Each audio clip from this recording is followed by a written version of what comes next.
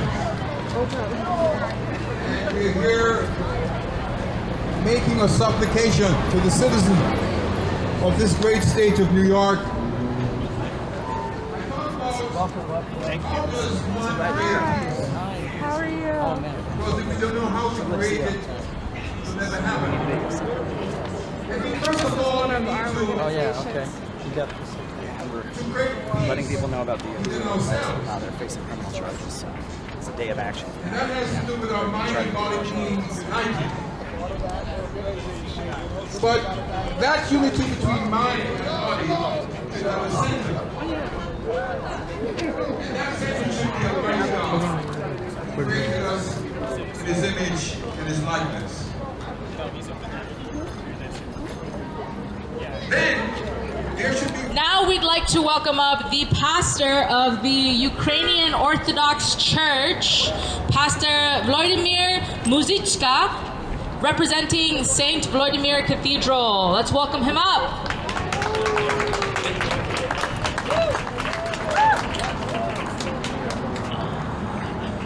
I speak Ukrainian.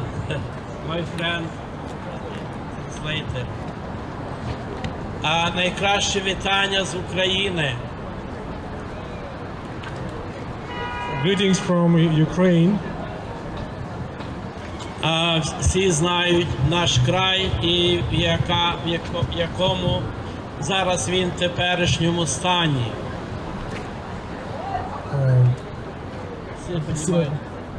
Все понимают, it's very,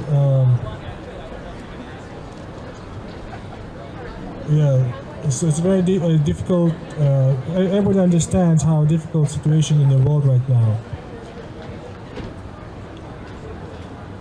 Сьогодні хочу всіх вас привітати молитовно і промовити ті слова від Господа нашого Ісуса Христа. Мир вам! I'd like to offer my greetings to everyone and say the words of the Jesus, peace upon you. Мир всьому світові. The peace to the whole world.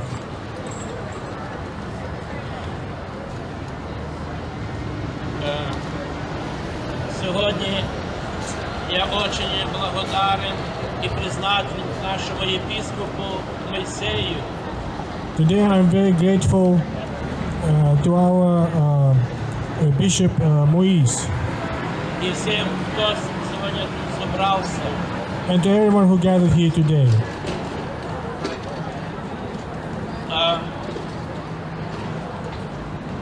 Сегодня мы вышли на марш мира, чтобы было процветание всем народам, а також и Украине. Today we come out to the peace march, so there will be benefit to the whole world, including Ukraine. Господь сказал, что миротворцам и те, что борются за мир, миротворцы, они будут блаженными в Царстве Небесном.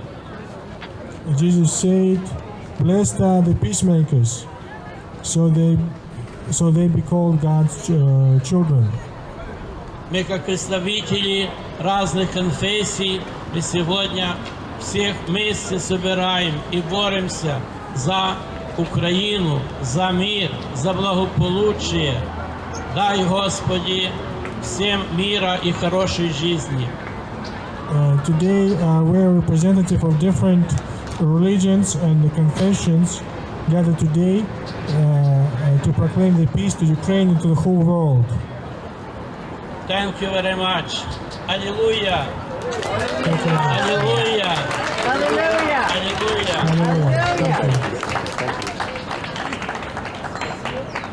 Thank you so much. Alrighty. So next up, we'd like to welcome up the founder of the Center for Political Innovation. Let's welcome up Caleb Maupin. I'm deeply humbled to be here today. And, you know, it's funny because my organization is called the Center for Political Innovation. We're not here today to be political. We're here today to do something that brings us all together. Republicans, Democrats, conservatives, liberals, leftists, rightists, whatever your ideology is, war still kills you. War still destroys you. And what's happening in the world right now is very, very frightening. We're all praying for the children of Ukraine right now. We're all praying for the children on Taiwan right now. We're praying for peace with Russia. We're praying for peace with China. We're praying for peace in the Caribbean, peace in Latin America, peace in Asia, peace in Africa. It's something we can all agree on. And in the back, I want you to notice we brought a banner with us. And that banner has a beautiful picture on it. And that's a picture, regardless of how you feel about American politics, that was a historic moment. When Donald Trump shook hands with Kim Jong-un, that was a historic moment. And one thing I think that we can recognize here is that if Korea could come together, if Korea could reconcile, the whole world could come together. If we had peaceful reunification of the Korean Peninsula. There's been so much pain, there's been so much horror, but if Korea could reconcile, the whole world could reconcile.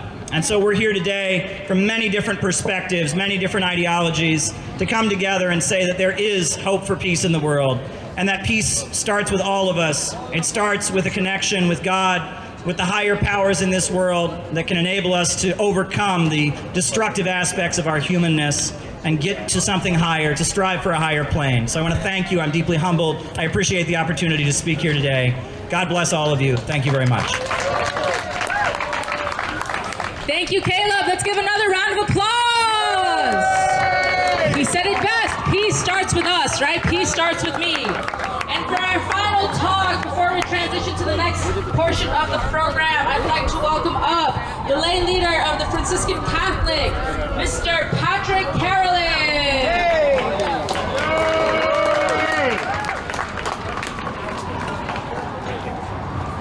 Thank you. Thank you all for being here. Thank you. Young people were activist, storyteller, writer, and troublemaker. We live in a perilous time. Our world is in crisis.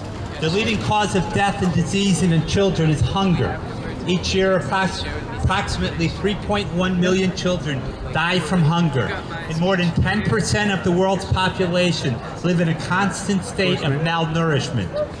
As Pope Francis wrote in his encyclical Laudato Si, we are sowing filth and destruction into the earth rather than life and beauty. Many of our political and religious spiritual structures are more focused on isms like nationalism and racism and short-sighted militarism, sexism, separatism, and individualism, rather than what our great mystics and spiritual leaders taught us about the interconnectedness of all creation. In addition to the crisis of the planet and the poor, we face a crisis of peace. We pump more and more weapons of increasing kill power into human societies. We dump more and more carbon and other pollutants into our skies and our seas. We redistribute more and more wealth and power away from the struggling masses and toward the elite. Go into the future as a single state. Do you want to hold the sign? Oh, sure. Unity. She was very looking forward to meeting you. She said, "Is Caleb Maupin here?" I am. Well, there you go. I'm famous, I guess. That's nice. Oh, I'm really glad we're here. Would you like an autograph? No, it's fine. Okay, well, this is a case we're raising awareness about the Uyghur people. They're facing 10 years in prison for promoting peace with Ukraine and such, so. Great to meet you. Throughout our entire history, in every religion. Sure? I was thinking something else.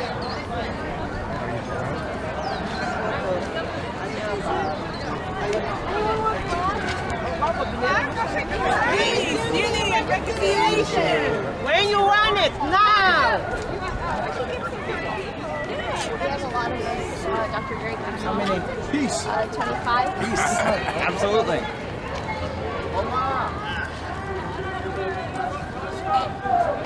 Oops, sorry. Yeah, the wind is kind of blowing. Sorry, the wind is blowing.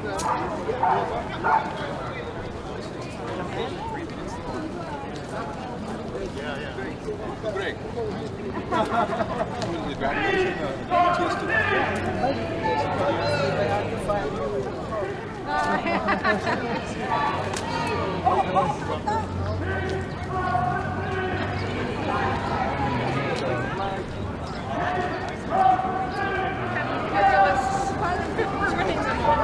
Yeah. I mean, it's true.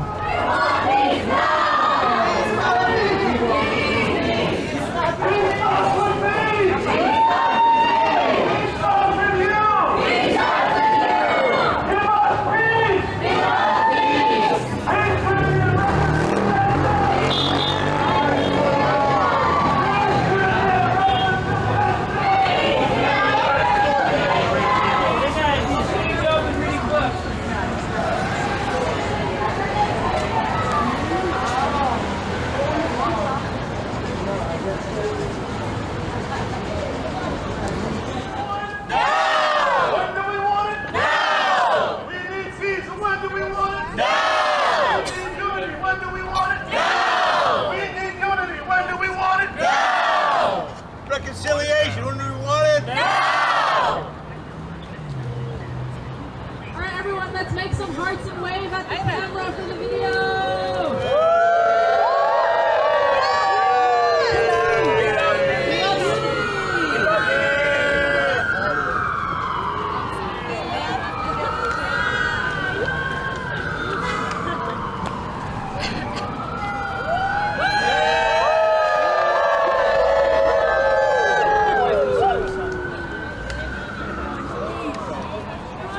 Peace, unity, reconciliation! Peace, unity, reconciliation! Peace, unity, and reconciliation! Peace, unity, reconciliation! Peace, unity, and reconciliation! Peace, unity, reconciliation!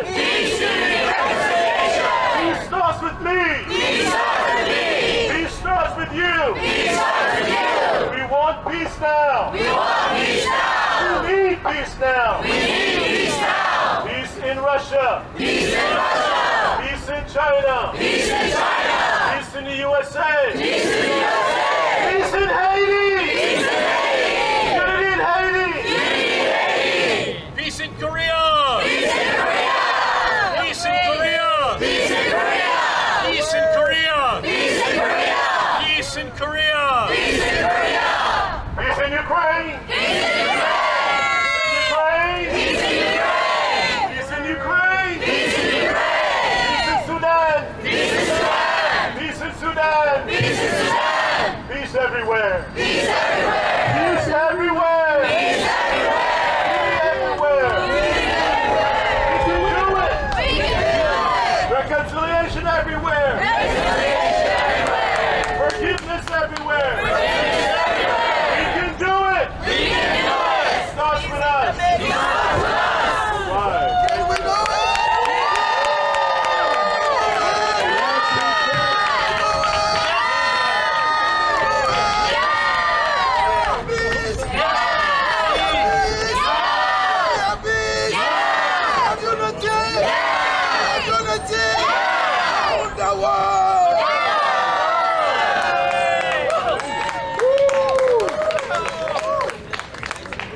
All right, thank you, everyone. Love you guys so much.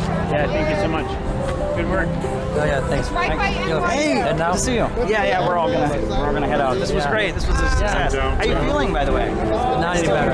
Yeah, no, it's getting worse. I just keep talking. He joined you guys? Oh no, yeah, he told you. Yeah, right. Yeah, it was pretty great. So Hey, does anyone want a T-shirt? They're $15 or $20. Oh yeah, we have it. You guys want a T-shirt, the white one? Yeah, we work with a professional marketer. She has her own network. okay, well if you can maybe send it to me or something. Yeah, I'd like to clip to show that I spoke here. And my message was well received, right? I said the right things. Yeah, you did. I heard it. Okay, good. Thank you for the opportunity. Yeah, I appreciate it. Yeah. You know, we did our own thing that we were. A little more communist than Unity Square, and then we came up here just to support anything. So yeah, and last night was tremendous. You were amazing. That was just such an amazing conversation. It was really, wasn't it amazing? I thought it was. talk with you guys. Yeah, but I mean, it was a sweet conversation. It's like, you know, the name of the podcast is Strange Bedfellows. It's like, we're living in this period where everything seems completely new, so I'm really glad I could bring people. You've met my people before, so. Yeah, so this is Robbins, so he's with the People's Party of New York. And then Irene is she's the chair of the Delaware Libertarian Party. Yeah, this is Irene. This is Pastor Milhan Stevens. Hi, nice to meet you. Yeah, and you know, a lot of people I've known for a long time. So, and then this is Liam Murphy. He has a YouTube channel. It's called Space Footage. This is Pastor Milhan Stevens. Nice to meet you, my friend. Yeah, okay. And this is my organization, Liberty Speaks. We were one of the sponsors. It's a nonpartisan nonprofit. The Rage. I was one of the organizers. Yeah. Does someone want to take our picture? Yeah. Whoever wants to. Yeah. Well, here, there's a GPA kit. Take a group photo of our group? Yeah, can someone take a group photo? You got it. Okay. All right, there you go. I love you guys. Thank you for doing this. All right, thank you. I'm so glad this worked out. Bring it in.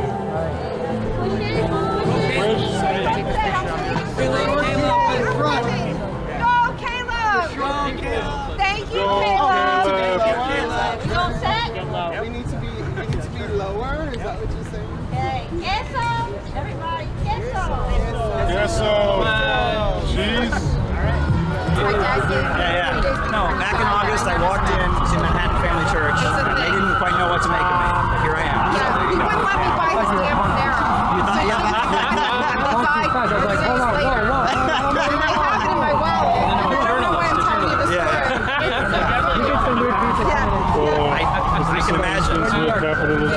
But this is Center for Political Innovation. We're doing stuff. We're having conferences and stuff. So we want to help out anything for peace, especially on the Korean Peninsula. So as we brought our banner, we had finished what Trump started. Yeah, we didn't have as much Korean stuff this time because some of us are kind of saturated with Korea. But we did kind of great. Safer and Korea is an example of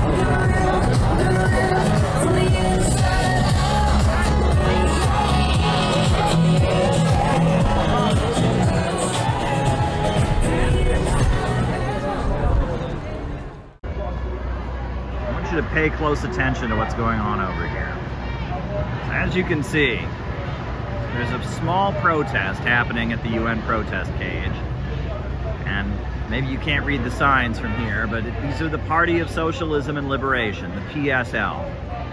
They have signs that say US hands off Niger. Now what's going on right next to them? There is a huge anti-Russia, pro-Ukrainian gathering. And you'll notice the PSL has no signs supporting Russia, supporting the Russian people, and against the bombing that they endured at the hands of the US-backed NATO fascist regime. Nothing. Meanwhile, there's a huge anti-Russian rally right next to them. And instead, they just have signs that say, US out of Africa, hands off Niger. But they just conveniently are avoiding the issue. While our US media is in an anti-Russian overdrive, they are simply trying to change the subject and trying to avoid the issue at hand.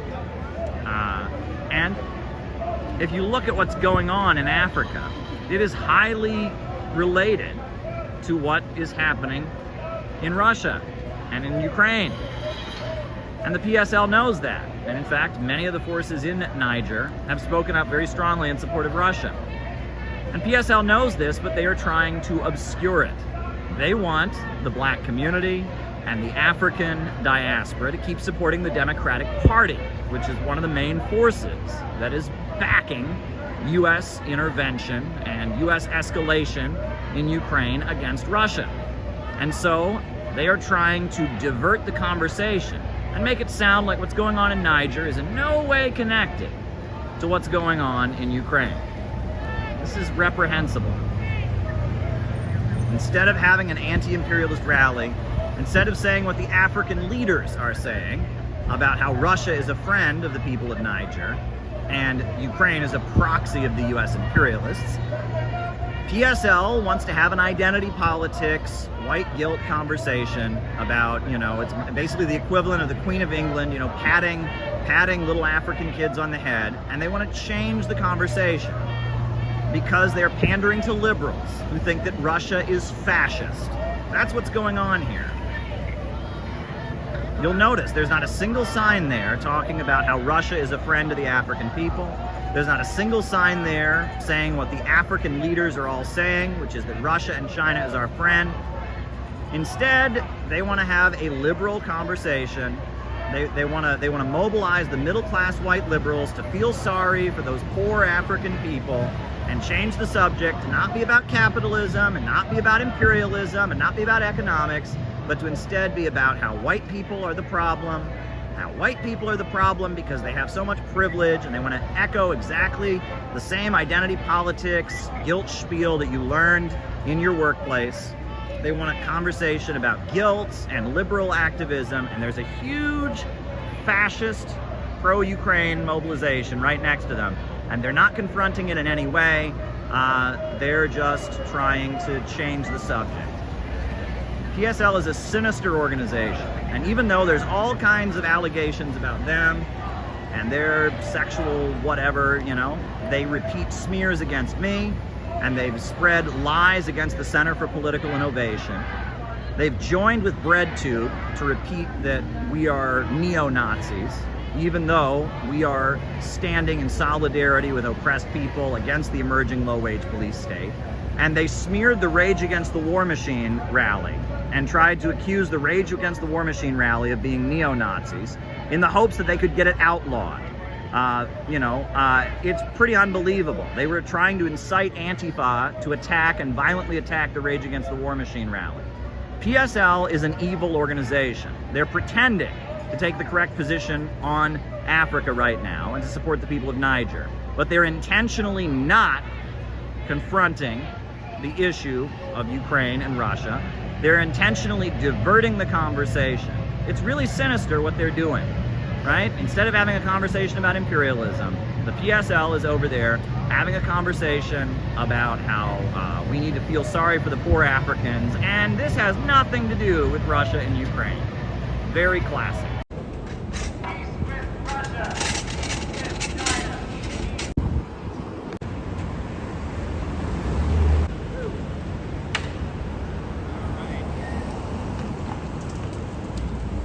Russia, peace with China, peace with Russia, peace with Russia, peace with China, peace with Russia, peace with China, peace with Russia, peace with China, peace with Russia. We're not strong enough. In the way, and he starts to opine on how it could be best used. He says, if you ignite the bomb at it, given out, and they cut him off. They say, it's okay, doctor. Go between 130,000 to 250,000 people dead because of these bombs, but we don't know. And they did use it. 78 years ago today, the United States of America dropped. Nuclear war. I guess most of us here believe that nuclear war has never been really more of an imminent threat than it is today with the war in Ukraine. So we're demanding, first of all, stop the war in Ukraine. Most of us, I think, want to dismantle NATO completely because we view NATO as the expansion of NATO as kind of the origin of this, of the short-term threat that we face today. Or at least have a totally renegotiated security architecture over Europe and Eurasia. All right. Can you tell us why you're out here today? We're out here to protest what's going on in Ukraine and stop NATO's proxy war because they're basically leading to World War III, and it's a situation that everyone should care about no matter what your politics are. So we're just here to stand in solidarity with everyone else who's standing against this because, being workers in the Imperial Corps, it's really our duty to stand against this. Stand with the people of Russia, with the people of Ukraine, with the people of the Donbass, and with the people of the world, because it's in everyone's interest to oppose this. This conflict's in no one's interest besides the capitalists, besides the imperialists. So we're out here today to just say enough's enough, put an end to it, We are the Movement for People's Democracy, and we proudly support this message. We're out here to try to prevent World War III. We're getting closer to it every day, and should be, I feel like, 1 million people at this protest, but at least we're here, you know? It's a shame that this is the direction that we're headed, but this is where we are. They just want to keep escalating and escalating, and all they want is war. And we're here because we don't want war. And we want civilization to prosper and thrive. The 78th anniversary of Hiroshima and Nagasaki to stop a global Hiroshima. People all over the world, in cities on 3 continents, are gathered today to call for a negotiated solution to the war in Ukraine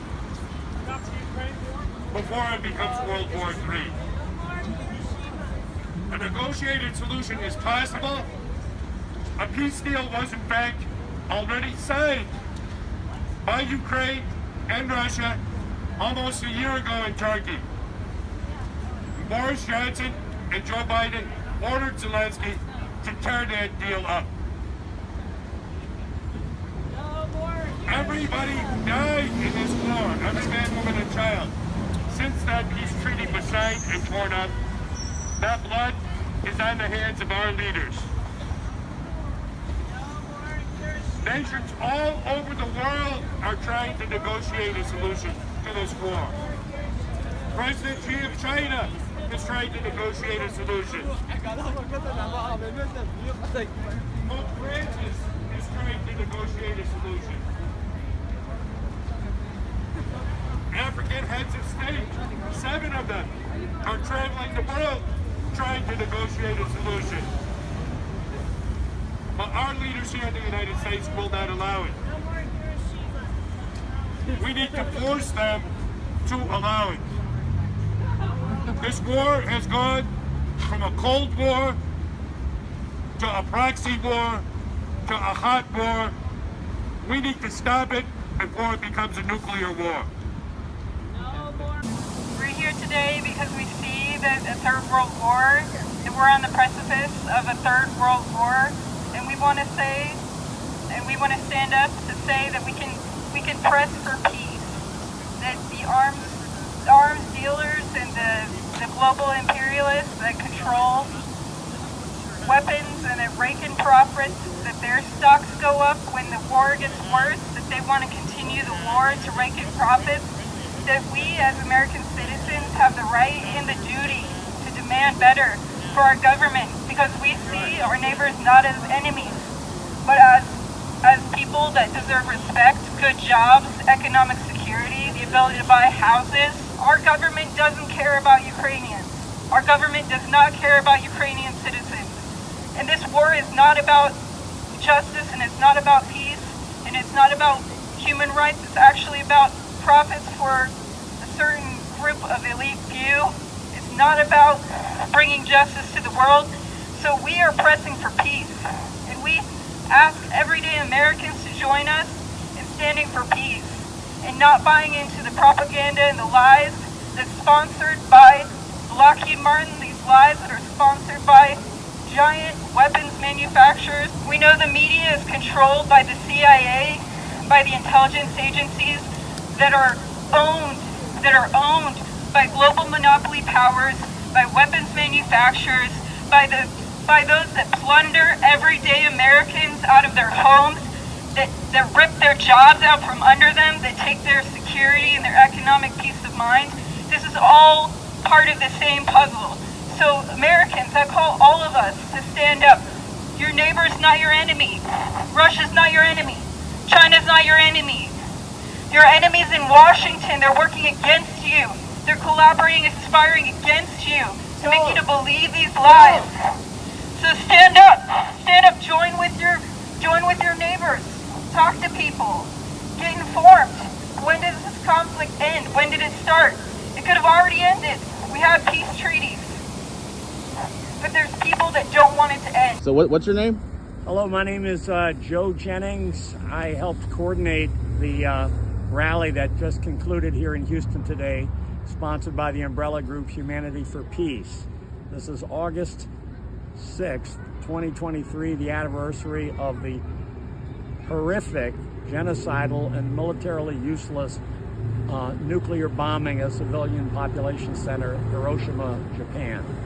It was an act of mass murder conducted by Harry Truman at the behest of Winston Churchill to establish Anglo-American dominance coming out of World War II. And that long-term policy has now caught up with us because their belief that increasing weapons to Ukraine, global South, the nations of Africa, Asia, and South America who aspire advancement and development. And failing to do that, we will have a thermonuclear war.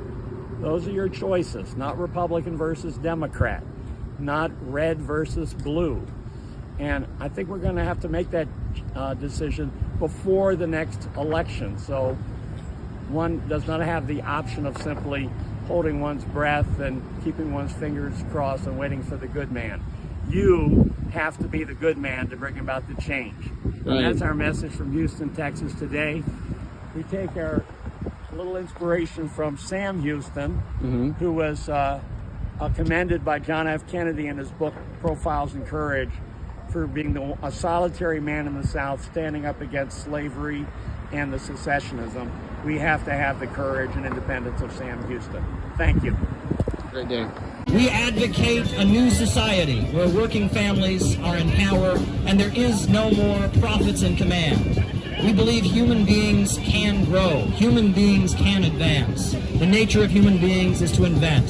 Human beings are the tool makers. Human beings are the creative ones. In just 5,000, 6,000, maybe 7,000 or 8,000 years, we've gone from hunter-gatherers in the woods to space travel and iPhones. Ants have been making their ant farms the same way for millions of years. Beavers have been making their beaver dams the same way for millions of years. But we human beings are capable of creativity and innovation like no other species. No other species can do what we can do. And as a result of that, I say we can overcome capitalism. We overcame feudalism. We've overcome the slave empires of the past. We overcame hunter-gatherer civilization. We can overcome capitalism. No question about it, we can overcome capitalism. The big news item is that the supreme leader of the Islamic Republic of Iran decided to write a letter to the youth of the United States who have been protesting on their campuses against Israel. And this is a pretty big deal. As you will recall, the last time the Supreme Leader wrote a letter to the youth of America in 2015, I made a film. I went all the way to Iran and I made a film about it that was shown on Iranian television. And I'll probably show some of that on TV later tonight. But I'm going to start out by just reading the Supreme Leader of Iran, Supreme Leader Ali Sayyed Khamenei, Grand Ayatollah Ali Sayyed Khamenei, the leader of the Islamic Revolution. I'm going to read his letter. And this is the letter that he wrote to students on American campuses who are protesting against Israel and its crimes. So I'm just going to read the letter. It's not very long. It's about 3 pages. I'm going to read it. So here we go. In the name of God, the compassionate, the merciful, I am writing this letter to the young people whose awakened conscience has moved them to defend the oppressed women and children of Gaza. Dear university students in the United States of America, this message is an expression of our empathy and solidarity with you. As the page of history is turning, you are standing on the right side of it. You have now formed a branch of the resistance front and have begun an honorable struggle in the face of your government's ruthless pressure, a government which openly supports the usurper and brutal Zionist regime. The Greater Resistance Front, which shares the same understandings and feelings that you have today, has been engaged in the same struggle for many years in a place far from you. The goal of this struggle is to put an end to the blatant oppression that the brutal Zionist terrorist network has inflicted on the Palestinian nation for many years. After seizing their country, the Zionist regime has subjected them to the harshest of pressures and tortures. The apartheid Zionist regime genocide today is the continuation of the extreme oppressive behavior which has been going on for decades. Palestine is an independent land with a long history. It is a nation comprised of Muslims, Christians, and Jews. After the World War, the capitalist Zionist network gradually imported several thousand terrorists into this land with the help of the British government. These terrorists attacked cities and villages, murdered tens of thousands of people, and pushed out multitudes into neighboring countries. They seized their homes, businesses, and farmlands and formed a government in the usurped land of Palestine and called it Israel.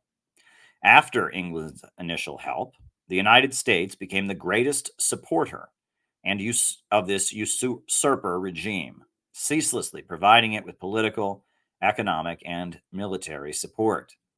In an act of ungovernable recklessness, the United States even opened the way and provided assistance for the regime's production of nuclear weapons.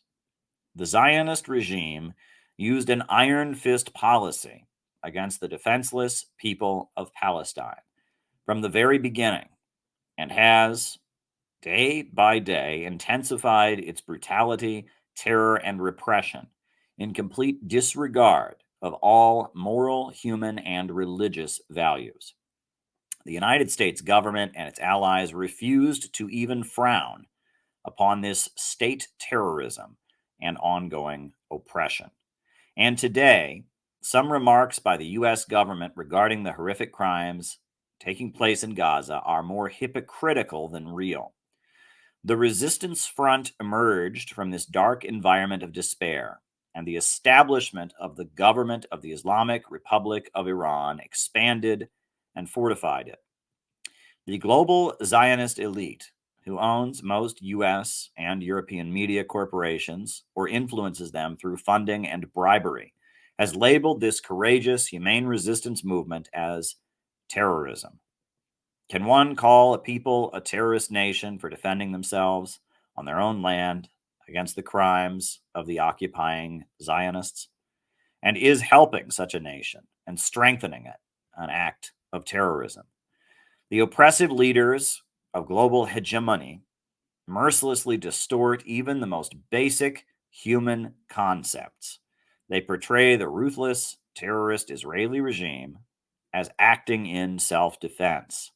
Yet they portray the Palestinian resistance, which defends its freedom, security, and right to self-determination, as terrorists. I would like to assure you that today the circumstances are changing. A different fate awaits the important region of West Asia. The people's consciousness has awakened on a global scale, and the truth is coming to light. Moreover, the resistance front has grown in strength and will become even stronger. And history is turning a page. Besides you, students from a dozen American universities, there have been uprisings in other countries among academics and the general public. In support and solidarity of your professors is a significant and consequential development. This can offer some measure of comfort in the face of your government's police brutality and the pressures it is exerting on you. I, too, am among those who empathize with you young people and value your perseverance. The Quran's lesson for us Muslims and all of humanity is to stand up for that which is right. So be steadfast as you have been commanded. The Quran's lesson for human relations is do not oppress and do not be oppressed. The resistance front advances by a comprehensive understanding and the practice of these hundreds of other such commands, and will attain victory with the permission of God. My advice to you is to become familiar with the Quran. Sayyid Ali Khamenei, May 25th, 2024. That is the letter of the Supreme Leader of the Islamic Republic of Iran to the students around the United States that are protesting against the bombing of Gaza. And that's very interesting that he would make a point of addressing the young people of America. And it shows that these protests are very, very important, and that anti-imperialism is very, very important. Now, my position on the protests has been consistent, which is that I support them. I support opposition to Israel and its crimes. I support American college students speaking up about it, but I think they should frame it in a more populist way. They should frame it in a way that does not sound woke, but rather makes an appeal to the bulk of the American people and says money for jobs and schools in America, not weapons for Israel. That has been my position, and I think this letter is more or less, in line with my position. Right? It shows the supreme leader of Iran is sympathetic to the protests and sees them as very, very important as taking place in the United States. I would agree. I would also urge the students to use a more effective messaging style that is aimed at the bulk of the population. That's what I would do. So, that has been my position. And I think that, I've been consistent in it. And yeah, I think it's really important that the supreme leader of Iran wrote this letter. And so I thought, it might be important because the last time the supreme leader of Iran wrote a letter to the youth of America, I actually went to Iran and I made a film about it. And that film is called Iranian Dream. It was made in 2015. So I was thinking I would show the section of that film where I saw the supreme leader. And so I think that will be the next thing we do here on this stream is I will show that section of the film. In case you haven't seen it, I do need to download it. It looks like I thought I had it saved, but I need to download it. So yeah, I will download it and we'll go from there. But one thing that bothers me is that I see a lot of Trump supporters who agree with these students.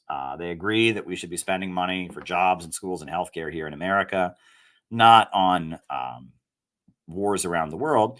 But yet I see these very same students, these very same Trump supporters supporting the oppression of these very same students. And that bothers me. They seem to think that because these students are woke or because these students dress in with keffiyehs, with their faces covered, that these students are their enemies. And that's a big problem. And I think, unfortunately, a lot of these students think the Trump supporters are their enemies. And that this is the manipulation that the ruling class is carrying out. The interest of the American people is in creating a government of action that will fight for working families, that will stop supporting Israel and its crimes around the world, but instead stand with the people of the world in their struggle against imperialism.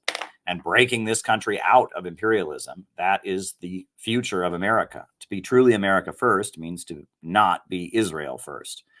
But on that note, folks, I am going to put on Iranian Dream. I'm going to put on, the part of the film where I saw Iran's supreme leader.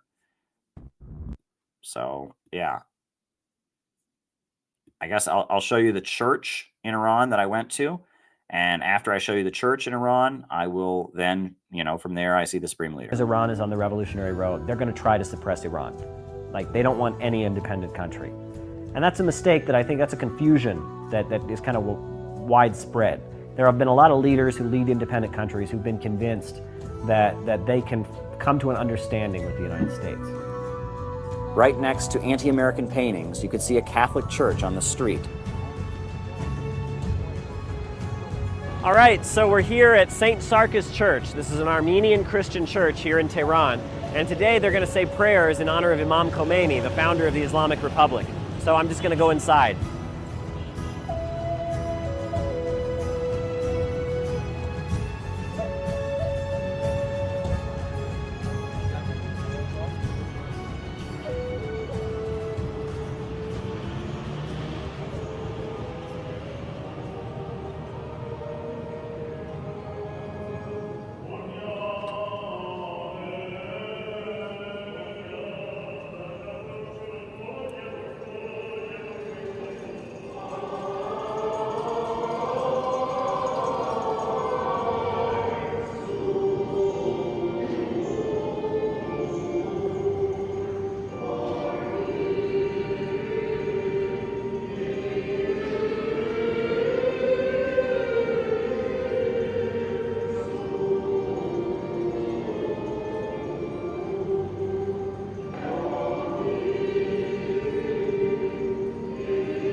And as much as Iran is very much an Islamic republic, and the government really bases itself on the Islamic religion, there are Zoroastrian Iranians, there are Christian Iranians, there are Iranian Jews who practice their religion very, very openly and are very free to practice their religious beliefs, hold ceremonies, worship in the way of their faith.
They tell me this is the water jug that people used to make in ancient times here in Iran. Now it's more of a kind of a decoration.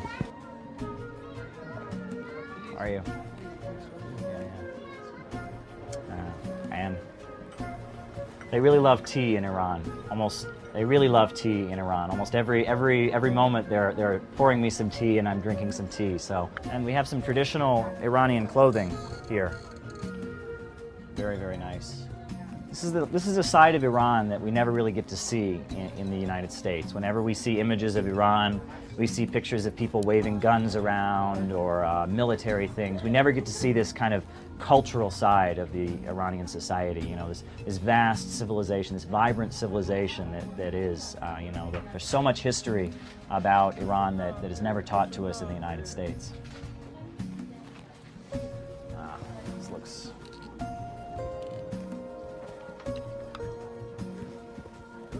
I'm looking for some traditional Iranian clothes to wear while I'm here working on this film project. So could you help me with that?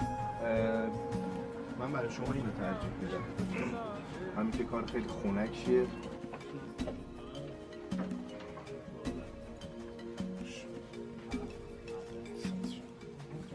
Very nice.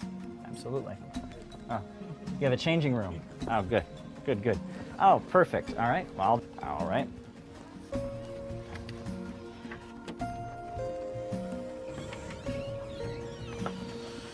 Very nice, very nice. I like it. So I should try this one now.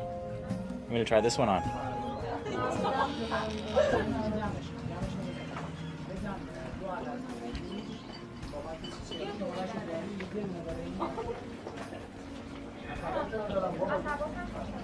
Very nice, very nice. Yeah, I like it. Very nice, very nice. Yeah, it looks good. I like it. I think I'll take it. Looks good.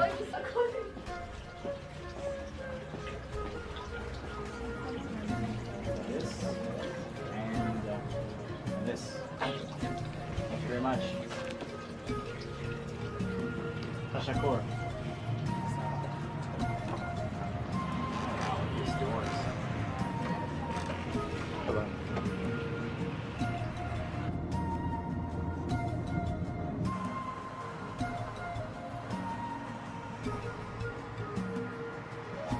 So now we're headed to one of the wealthier sections of the city here in Tehran, where some of the younger people get together during the night and have their cars, show off their cars, kind of. And we're going to talk to some of the people here in this wealthier section of the city about what they think about the gap between the rich and poor here in Tehran. Well, when I was in the north of Tehran, I saw a lot of very wealthy Iranians driving BMWs and Mercedes and eating hamburgers. And I talked with some of them. I was able to have some conversations.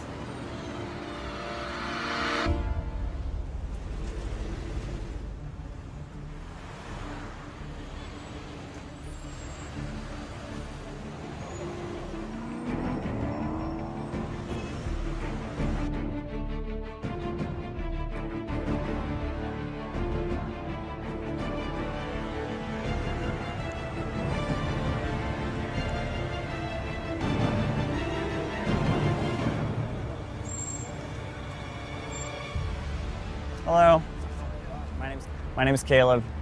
I'm from the United States. Hey. Hi, my friend. My name is Caleb. What's your name? My name is Irfan. Okay, it's a very nice car. Thank you. Mercedes. Yes, Sure. Can I get in here? Yes, yes. Okay, great. Excellent.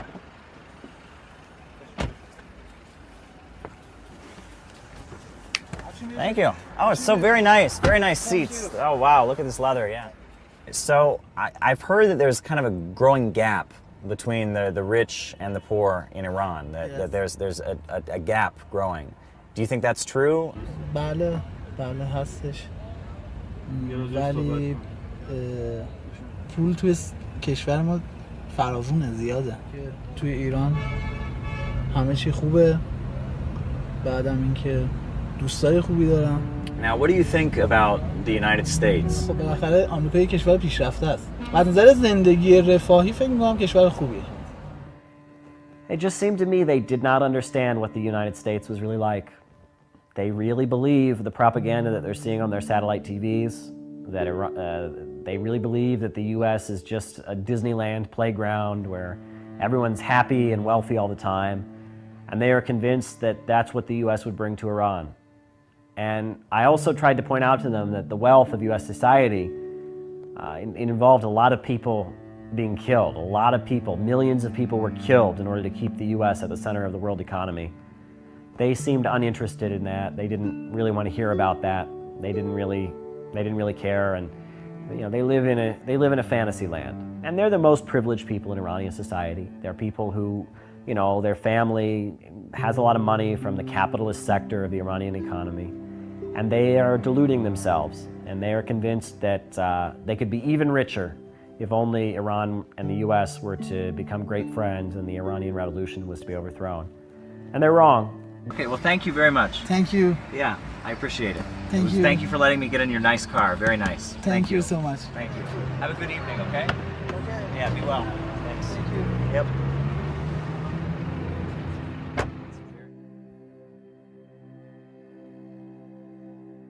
I don't think they really heard me. I think the satellite television and their frustrations and maybe what they've seen in the, you know, maybe they have a friend who's been to the U.S. or whatnot, and this has an impact. They don't know how it really is. They don't really understand, but, you know, that's the way they are. I wish I could make them understand it, but I don't think I will. The appointed day came, and I could only get permission in the place of the foreign guests. I had hoped at least my location close to Iran's supreme leader.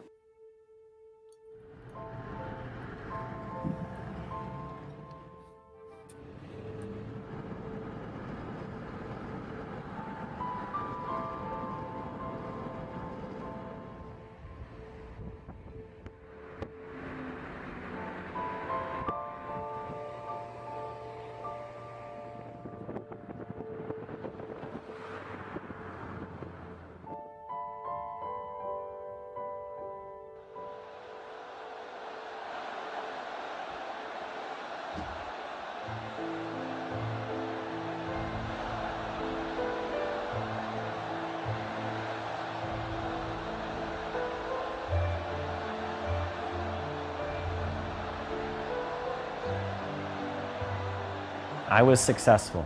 I saw the Supreme Leader. I was able to be just 200 feet away from him. I was able to look up at him right there on the balcony and see his face, see the face of the Iranian Revolution, and be in his presence.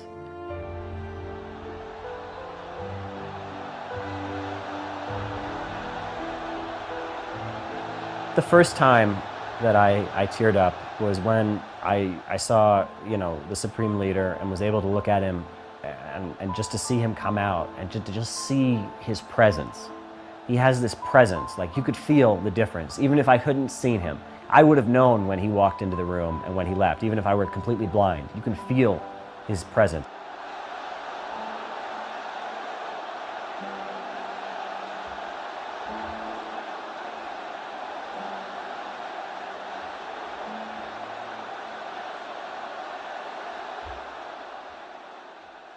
But the second was to look out on the crowd of people and see, how they responded to him and see how fired up. And I saw that that's who the Iranian Revolution was for.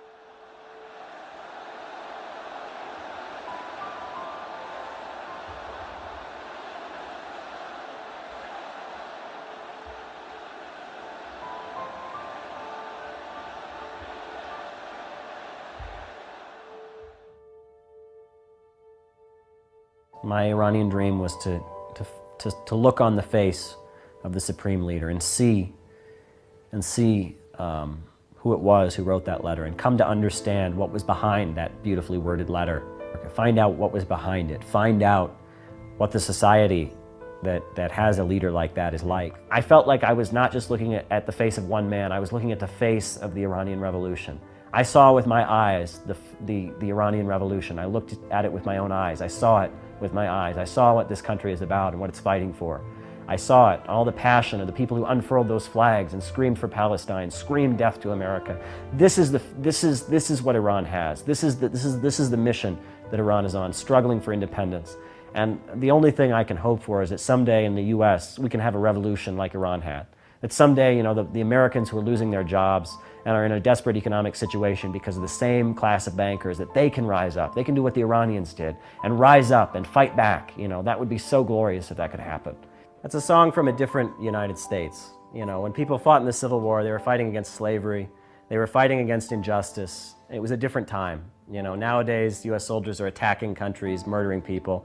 That was a different time. That was a different period when fighting as a soldier for the United States, waving the flag of the United States was a way to fight for justice. It was a way to oppose oppression. It was a way to stand with the oppressed. Very different time. I like the songs from the Civil War, from that period, because they speak about a different United States, a United States that wasn't run by bankers and businessmen, but a United States where people still believed in justice and freedom.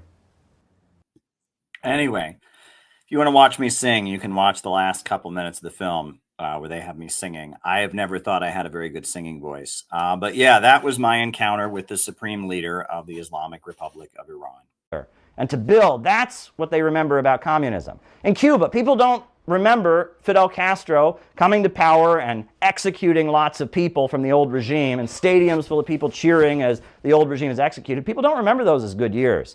The people who love Fidel Castro love him for building a healthcare system. They love him for paving the roads and teaching literacy. And they love him for the good things he did to bring people together. They love Fidel Castro for the Christian aspect of what he did, not for the libidinal release, the destructive aspect of what he did. And the strength of socialism around the world is its ability to construct and to build community and to bring people together. And the left, the libidinal release, that energy that comes out of the French Revolution that says, burn it down, tear it down, that gives people permission to be angry. You angry? You angry? You angry? You can be angry. Go tear something down. Go destroy. That wrecker energy, it's no longer in the hands of communists. That's in the hands of the imperialists. That's in the hands of George Soros. That's in the hands of Facebook and Twitter. They're the ones that have that wrecker energy. The left aesthetic is now the property of the imperialists. And the socialist countries of the world, in a way, you could argue that they're conservative because they offer stability to their population. They offer protection from the chaos and the turbulence of the market, from unemployment. The socialist countries of the world offer people a world where human beings matter, where people are not simply a mere financial calculation. And they offer a society where people feel an obligation to each other. They are standing up against the philosophical irrationalism that comes out of the West, which is really the logical conclusion of what called itself left. But communism has matured beyond that. Left was a stage communism had to go through. Because there was so much corruption that was there first, communism had to be left. It had to be destructive. It had to mobilize the peasantry against the landlords. That was necessary. But now the idols have been swept away. And now we can connect with the higher truth that was there. And now we can bring truth and justice back into the world. And socialism has matured beyond the left, while the dying, decaying old system does its best to hold on to what's left and use it to try and fend off the brave new world that's emerging. And those are my thoughts on the topic of faith and socialism, and I hope to hear a lot of interesting discussion after this. There's an individual who just died. I'm gonna talk about him on here because this is an example of somebody who didn't agree with me on much. Somebody, especially in the last 5-10 years of life, didn't agree with me on very much. But he was an essential part of the Free Assange movement in New York City. And he died. He died a couple months ago, I believe. And I want to tell you about this person because there's one thing that I heard when I was in Russia. And I heard it at the World Youth Festival planning meeting. And I heard it from a Russian government person. And they talked about how during the Second World War, what was made clear is that ordinary people could be heroes. Ordinary people could be heroes just by defending their community from the Nazi invaders. And that's what the Second World War showed. And that's also what was shown by socialist realist art. Right? Socialist realist art. You have the statue of the factory worker. You have the statue of the woman feeding the chickens. You have the painting of the common soldier. That social realist art was about how ordinary people can be heroes. This was an ordinary man who was a hero. And he didn't agree with me on very much. Didn't agree with me on a lot. But this was an ordinary man who was a hero. And in particular because of the Assange case. This man was named Marty Goodman. Marty Goodman, he was a transit worker in New York City. He drove a subway train in New York City for a living. And he was a communist. He was a Trotskyist. He grew up in a Communist Party USA family, but he joined the Socialist Workers' Party and was involved in anti-Vietnam War protests during the 1980s. He left the Socialist Workers' Party. He was in a really tiny Trotskyist group called Socialist Action for many years. And I met Marty Goodman years ago because he was involved in anti-war protests. And he was a very nice man.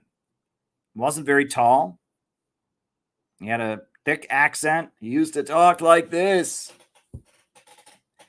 And Marty didn't agree with me on a lot. You know, I'm a hardline Marxist-Leninist. I defend the Soviet Union and Stalin. He was a Trotskyist. And there was a lot of drama in his organization related to Alexander Dugin and all kinds of stuff. But Marty made it his commitment in his final years of life to organize the Free Assange protests of New York City. And long after that became a trendy thing to do, long after the cancel culture got going and Julian Assange was called an anti-Semite and a Trump supporter and all this stuff, Marty kept doing it.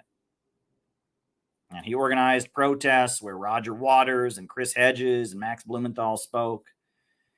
And he would always call me on the phone before those rallies. Hey, Caleb. Hey, you remember me? This is Marty Goodman. We're going to have a rally to free Assange. Sometimes I went to the rallies to free Assange, and there'd be 5 people there. 5 people. And one of them was Marty.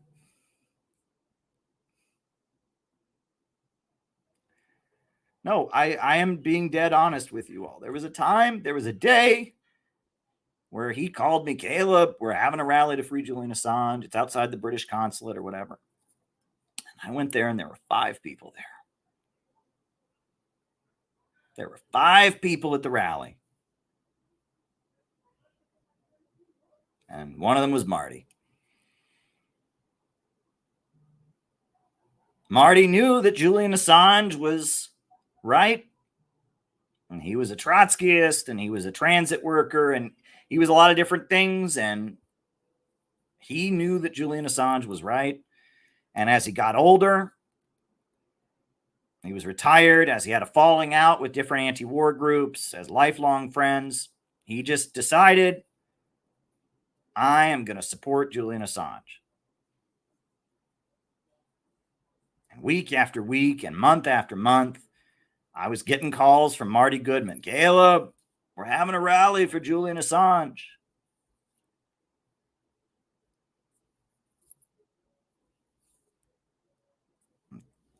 And I mean, this was his obituary. He died. He died back in March, 74 years old, transit worker.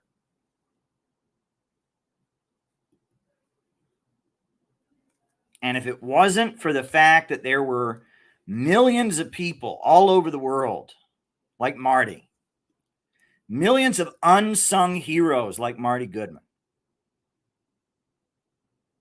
some of them were libertarians, some of them were Trump supporters, QAnon people, some of them were communists, Trotskyites like Marty Goodman, Stalinists like Jyoti Brar, Maoists, some of them were anarchists, some of them were punk rockers, some of them were white, some of them were black, some of them were Asian, some of them were Latino, some of them were Arab Americans.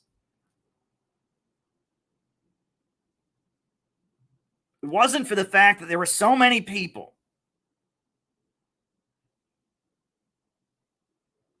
from so many different backgrounds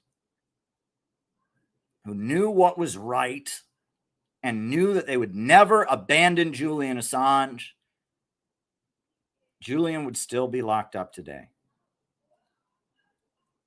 The reason that Julian Assange is on his way back to Australia is because of people like Marty Goodman.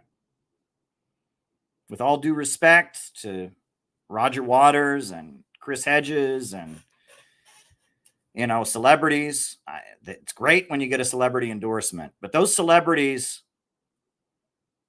they weren't the people that organized those rallies. They weren't the people that were there when there was 5 people out in front of the embassy. Marty was there.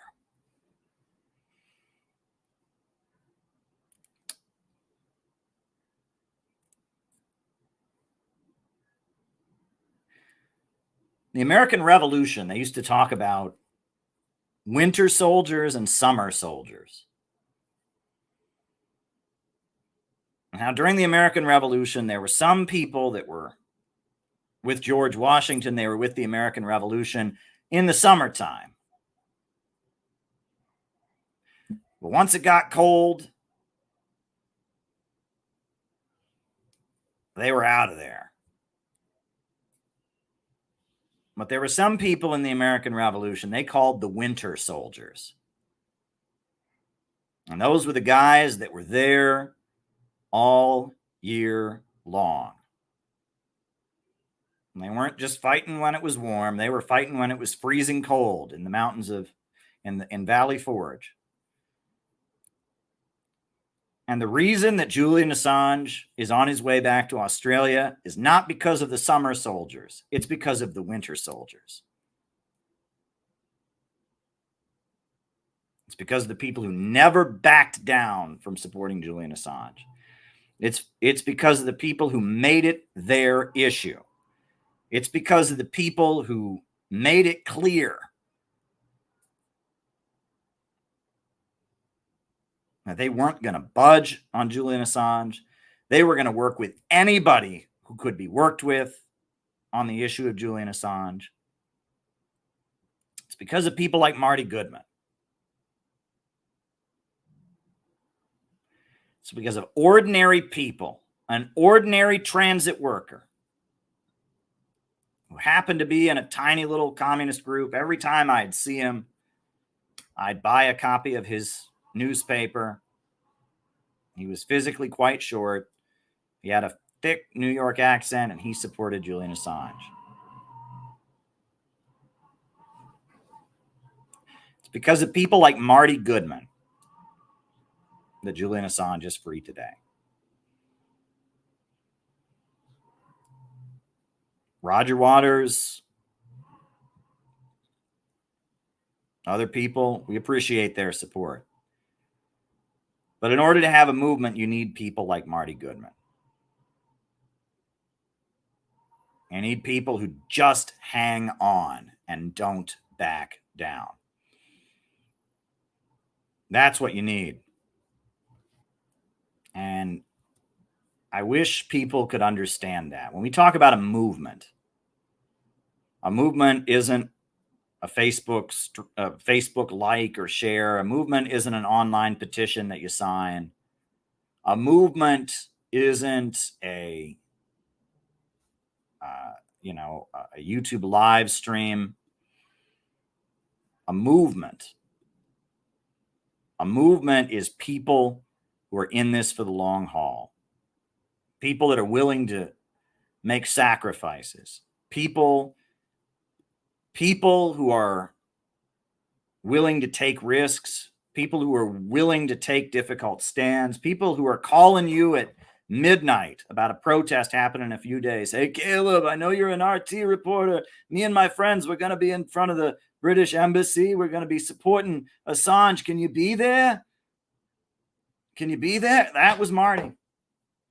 And there were big rallies for Assange too, and he was at those rallies as well. There were rallies with thousands of people for Assange. He was there as well. But he became an Assange guy in his final years of life. He decided he was going to be an Assange guy, and he didn't care. He didn't care what anyone had to say. He didn't care if the people he was walking with were Republicans or libertarians. He didn't care if Julian Assange tweeted something anti-Semitic. He didn't care if Julian Assange was accused of blah, blah, blah. He didn't care about Trump, blah, blah, blah. He didn't care about Biden or Clinton, blah, blah, blah. He supported Julian Assange. And he made that his issue. And that is why Julian Assange is free today. I want you all to understand that. That's why Julian Assange is free. Julian Assange is free because of people like Marty Goodman. People who made the movement their life. People who stood on principle. And Marty Goodman, to Marty Goodman's credit, he was a Trotskyite, but he was always friendly to me. And every time he saw me, he'd say, Caleb, how's it going? And there were a lot of people that I was a leftist activist with in the time when I met him who wouldn't speak to me, who wouldn't talk to me. My name has I'm just hated in communist and leftist circles, and especially among Trotskyites, and especially among the so-called liberal left. Not Marty. I saw Marty Goodman at the 50th anniversary of MLK Jr.'s I Have a Dream speech. He told me he'd been at the original. Much respect. Wow. You knew him too, huh? This is a hero right here. And the reason that Julian Assange is free is because it wasn't just Marty. There were people in Britain and people in Australia and people in America, people all across America, people all across Europe who did what Marty did. They made Assange their cause, and they didn't back down. And that is what I want you all to understand. This These kinds of people are what make movements happen. Not the Vosches, not the ContraPoints, not the Bernie Sanders. It's the Marty Goodmans. And I wish I could get people to understand that. Some people are in this for real. And the first thing that I wanted to talk about in my opening remarks is I actually got some bad news today. And the bad news that I got is that somebody that has been a longtime friend, not someone I was deeply close to, but somebody that I did know and someone that I loved. I really did have love for this person. He was just a very kind, genuine person, an optimistic person. He died. And that person was somebody that, he was at Occupy Wall Street when I was at Occupy Wall Street. He was involved in all kinds of anti-war activism I was also involved in. He was a socialist and a leftist that I was involved in. He was a great man in so many ways. Paul Gilman, he died, and I did not know this. I got the news rather late. Apparently, he died at the end of May, which is shocking for me because I interviewed him on May 1st at the Palestine rally that happened. I interviewed him, and I'd interviewed him a number of times, and I actually went through some of my old YouTube videos, and I found clips of Paul, and I want to tell you about Paul. I want to talk to you all about Paul. So here are two clips of Paul from Palestine rallies where I interviewed him. One was many years ago, and the other one was the more recent one in May, which was just a couple weeks before he died. He apparently died at the end of May. So this is Paul at Palestine rallies. Lives do matter, but so do Palestinian lives matter. And for them, they mean only Jewish lives matter. They don't care about anyone else. It's showing the true teeth of the oppression of this country. They say we're a free country, but the minute we do something they don't like, they send the cops in on us. If that's not fascism, I don't know what is. So I want to tell you the context, right? So this first interview, this was at the height of Black Lives Matter, at the Black Lives Matter protests. The pro-Israel forces in New York City decided to have a rally called Jewish Lives Matter. And it was basically saying you have to support Israel because Jewish lives matter. And he protested it. And that's the comment that he's making, that he made. I was working for Press TV. This is years before I even worked at RT, right? This is over a decade ago. And he was a Green Party candidate for New York City Council, I believe. And he said, Jewish lives do matter, but so he's saying Jewish lives do matter, obviously. do Palestinian lives matter. And for them, they mean only Jewish lives matter. They don't care about anyone else. It's showing. And that was what he was saying. He said, look, we don't obviously disagree that Jewish lives matter. We don't want Jewish people to be harmed. But what about Palestinians? And that was a good point. And then this is him talking about the crackdown on pro-Palestine protests that happened across the country. I interviewed him about that on May 1st. And this is, very recently. This is just before he passed. It's showing the true teeth of the oppression of this country. They say we're a free country, but the minute we do something they don't like, they send the cops in on us. If that's not fascism, I don't know what is. Yeah, and so that was on May 1st at the Palestine rally. So I've got some other video of Paul, but I want to tell you about Paul, right? Because that's the tricky thing. When somebody is alive, you don't know, and I'm constantly wondering what the right thing is. If someone's alive, you don't want to talk too much about them and their personal life and their background and their life story on YouTube channels because you don't know how much they want to keep private. But Paul is now deceased. So I'll tell you what I knew about Paul. And then we'll watch some more footage of Paul. Paul loved marijuana. All right. And then you can see that in the clip I just showed. He's wearing a baseball cap with a pot leaf on it. Paul loved marijuana. And the way Paul got to be political was that Paul was apparently a marijuana dealer as a young man. And he got arrested. And he did some serious prison time in upstate New York. He was a young man. I don't know where he's originally from, but he was a pot dealer. Nowadays they're much more soft on that kind of thing, but Rockefeller drug laws, etc. He was a pot dealer, and he ended up doing some serious prison time. And it was during that prison time that Paul became political. And it was in prison that he started reading,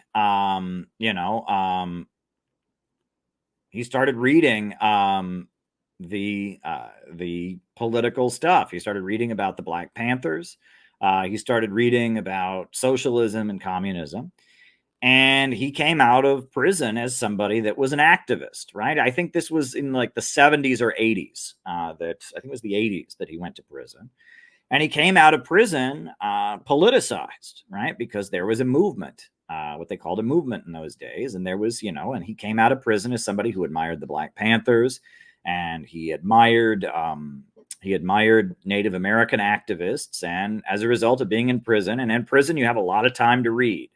And that there's many people who, maybe not as much anymore, but at one point, there were a lot of people who got very politicized in prison because they would read books, and books were available. And so he came out of prison as a politicized person. And Paul had a very hard time. I mean, being a convicted felon, it was not easy for Paul.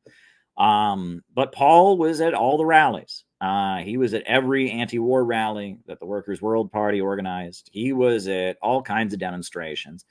And Paul was a communist. I don't think he was ever in any party or group, but he was very much a communist. And more specifically, he was a Maoist. And that's a bit of a contradiction because Mao Zedong was not a big fan of drugs, but, he was a marijuana legalization activist. And he was a Maoist communist. And my fondest memory of Paul is in 2019, I gave a class. This is before CPI got started. We had something called Students and Youth for a New America. And Students and Youth for a New America never really turned into a real group. It was always just kind of, there were a couple people in one or two campuses doing something, and I would rent a studio classroom in New York City and do something. So we rented a studio in New York City, and I did a class called Mao Zedong and American Socialists.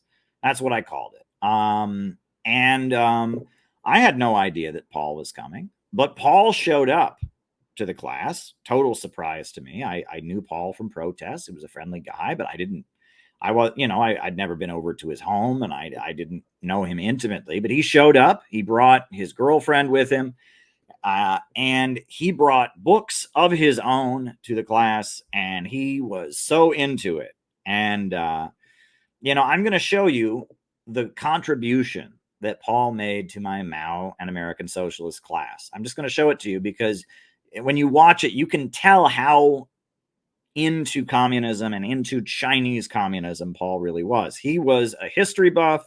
He was a communist activist, I'll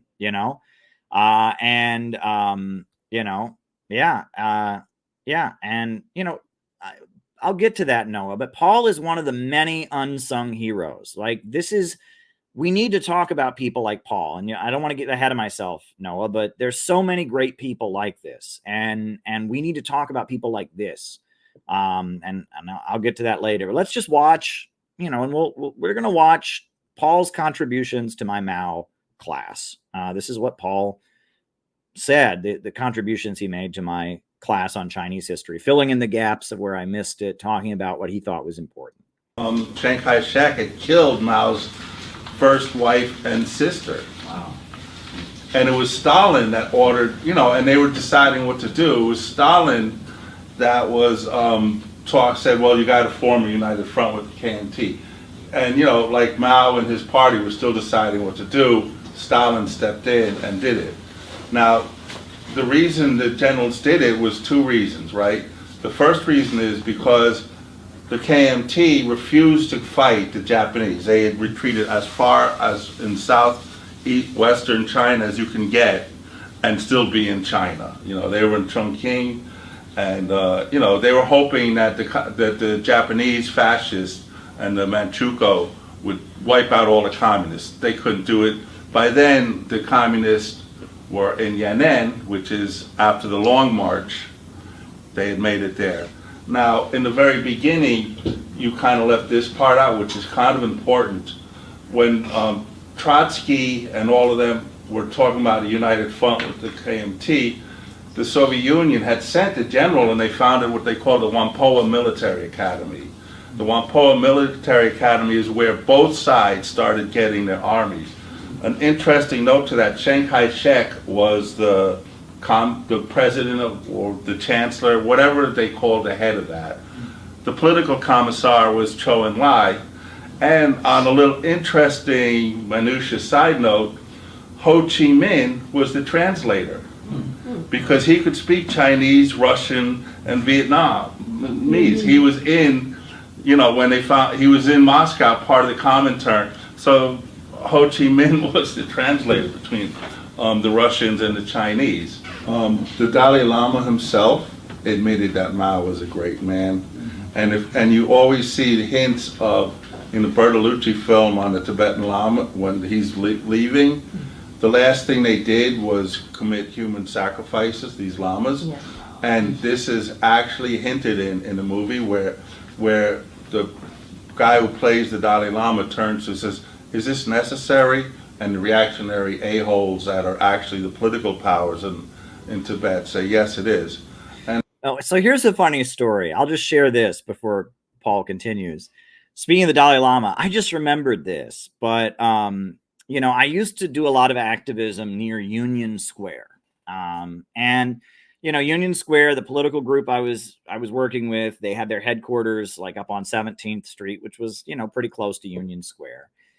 And Paul used to just hang out in Union Square, right? I think he would, you know, get baked and he would smoke his pot and he would be just kind of hanging out in Union Square sometimes, or whatever. So one day, me and a couple of friends, we were in Union Square, and we saw the Dalai Lama, the Tibet separatists had gathered, and they were having an anti-China demonstration.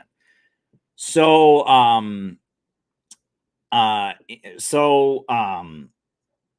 they were having an anti-China demonstration, and I remember, you know, me and a couple of my friends, we wanted to disrupt it, and I had the little red book by Mao, and so we walked by it, and we just like started waving the little red book and chanting Mao, Mao, Mao Zedong. We did not know that Paul was there. Paul was just kind of there hanging out, and so we were disrupting, kind of, you know, shouting at the Dalai Lama, the Tibet separatists, as they were protesting, and we held up our red books and we were chanting like Mao, Mao, Mao Zedong. And Paul, out of nowhere, Paul appears and he's laughing his head off. And he's just got this big grin on his face, like, you know, he was totally surprised that we were there. And he, being somebody who was a sympathizer with Chinese communism, he got a big grin on his face and he was like giving us a thumbs up. And he was like, yeah, that's awesome. We made his day. We made Paul's day by disrupting the Dalai Lama Tibet separatist rally that was happening in Union Square when he just happened to be hanging out in Union Square. Point out another. It was kind of sweet. So there we go. Sacrifices, these lamas. Yeah. And this is actually hinted in the movie where the guy who plays the Dalai Lama turns and says, is this necessary? And the reactionary a-holes that are actually the political powers in Tibet say, yes, it is. And I want to point out another book.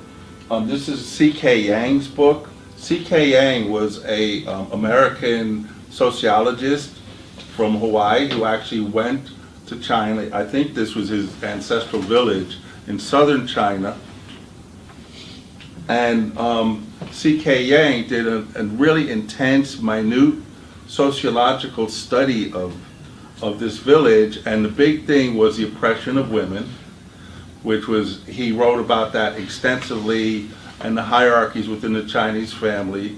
And then he also wrote about the oppressions. So that was from 47 to 48, and then from 49 to 50, he was in the same village. He was there for 4 years. He studied the transition to communism, and it should be a companion to Hinton. And I want to say one thing about Hinton's Fan Shin, the most, and this is a neglected book. I think all Marxists or people that should actually read it. It's very dense, it's boring, it takes a while to get through, but it's worth it, you know? But I'll admit it, I did it, I finished it. Okay, the most powerful, Hinton's book talks about the bottom-up transformation of Longbow, the village you mentioned, and one of the most powerful chapters is when half the world stood up, and it's all about the liberation of women. And the Communist Party didn't go in these villages and do this order and boss people around. They would send 2 or 3 cadres in there and find out who are the poorest peasants and have them lead the social movement. They would give them a little bit of training and do it. And in this, by then, Longbow was firmly in communist hands. They were doing the numerous land redistributions. And this chapter, when half the world stood up, this woman was complaining to the cadres how her husband was beating her. So so they said, okay, well, they get all the women and they do what they call consciousness raising thing, which actually eventually was a big, powerful movement within the feminist movement. So they did this conscious, and all these women were talking about their husbands, and a few of the husbands were cool, but many of them were cruel.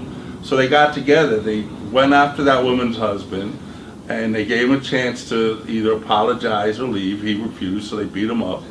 And then they went to all the bad husbands, and there was like a little bit of a counter thing, and some of the husbands said they're sorry and learned their lessons. Some were just complete assholes. They kicked their asses and they chased them out of the village. And then the big thing with this, and even in this movie, was a transformation of women in the revolution, because they were the most oppressed. I'm agreeing everything you said, and I'm just expounding, sorry about that. Yeah. Any other comments? And then I have some conclusions before we conclude. Except Paul, no Paul comments. Yeah, come on, Sanders. He's a dapper gentleman. Hey, I really appreciate this whole lecture. It was great. Unfortunately, 2 hours is not enough. Yeah. No. So I cannot complain that you had to skim over certain parts. There's nothing you could do about it. I'd like to comment on your opening statements with the racism. And there is a certain, I wouldn't call it racist in the American left, but it's certainly Eurocentric chauvinism, that's what I would call it, are totally dismissive of the Chinese Revolution and do not take it serious as a topic. It's really frustrating because now you have a mass insurgency in India, the Naxalites, that are also based on Maoist principles.